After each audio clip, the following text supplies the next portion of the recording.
Je dirais à quelqu'un qui ne connaît pas Elie Wiesel que c'est un grand homme du XXe siècle qui est le grand témoin de l'horreur absolue et qui a réussi à pouvoir en tirer un enseignement non seulement vis-à-vis de l'humanité en général, mais aussi un cri d'alarme plus global pour pouvoir faire en sorte que nous, les générations à venir, nous puissions être un peu plus armés. Alors c'est vrai qu'on en discutait avec Bernard Kouchner, on n'a rien appris, on est encore devant des génocides, des massacres qui sont absolument bouleversants, encore aujourd'hui. Mais l'œuvre d'Elie Wiesel, d'une certaine manière, actualise le fait que cet homme qui a vécu l'horreur a réussi à avoir la force de pouvoir amener avec lui une parole qui est la parole, d'une certaine manière, de celui qui crie. Est-ce que ce cri sera entendu ou pas? Est-ce que ce cri, c'est un appel inaudible? Je pense que c'est à nous de pouvoir faire en sorte de faire retentir cette parole-là. Que ce soit dans les théâtres, que ce soit dans la rue, que ce soit dans la tribune, tous à notre petit niveau, pour faire en sorte que les souffrances du monde puissent aussi être, d'une certaine manière, les nôtres, pour qu'on soit concernés. À quelqu'un qui ne connaîtrait pas Elie Wiesel, je dirais de prendre un livre et de lire. Parce que c'est un monsieur qui vaut la peine d'être lu.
Le texte est très fort.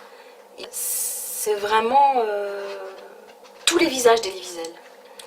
Le narrateur, qui était interprété par Michael Lansdale, c'est Elie Wiesel par excellence, c'est celui qui compte, c'est celui qui raconte. Le visage de Sarah est éclairé par de vifs rayons de lumière brisée. Elle se lève d'un bond et pousse un cri déchirant. En hurlant, elle court dehors. Le Maguide, celui qui prêche, même qui prêche dans un désert, c'est un peu celui qui a vu, qui revient de la mort et qui dit attention, celui qu'on ne croit pas, c'est le témoin, là aussi c'est une figure wieselienne. Des gens qui aimaient la fête et des musiciens, des enseignants, des ouvriers, de vrais citoyens solides, des pieux enguenillés et affamés, je les connaissais tous.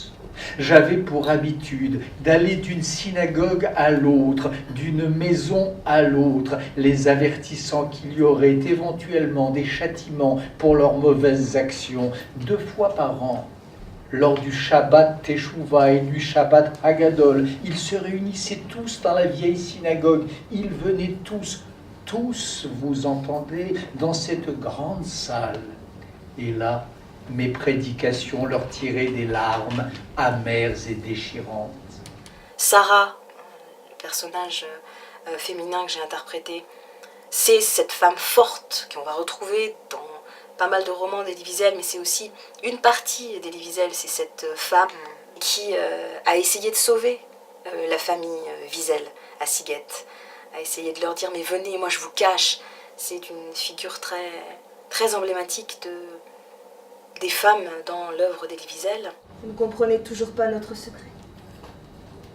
Chava n'existe pas. Je n'ai jamais eu de sœur. Mendel n'a pas d'épouse. Je suis elle. Mendel inventa Chava il y a quelques mois. Il fut fait prisonnier, il fut emmené vers sa mort. Il pensait que moi aussi, j'avais été faite prisonnière. Il était blessé. Et assez littéralement, il rampa hors de la tombe. Mais il ne pouvait pas faire face à l'idée de ma mort. Alors il me raconta que moi, Sarah, j'étais morte. Mais que son épouse, Chava, était en vie. On a Mendel qui était interprété par Ariel Wiesman, l'amoureux fou, celui qui est capable de ne pas vouloir voir la vérité, mais qui se trompe par amour, un peu comme ce désir fou de danser qu'on retrouve dans le livre d'Élie. Qu'est-ce que tu dis? Demain, je ne peux pas attendre jusqu'à demain. Je ne veux pas attendre du tout d'ailleurs. Si elle n'est pas revenue là dans une minute, je vais la chercher, je vais la trouver, je vais la ramener. On a le petit garçon, Timothée von Dorp, cette jeunesse encore qui espère, même avec les ongles en train de creuser. Oui, on va tous mourir, mais on va se battre jusqu'au bout, ça aussi. Très belle figure visélienne. David voulait que tu saches que la bataille d'aujourd'hui était le début de la fin. Nous avons décidé de nous battre. Avec quoi? Avec vos ongles? Avec nos ongles si besoin. Est-ce que tu es fou?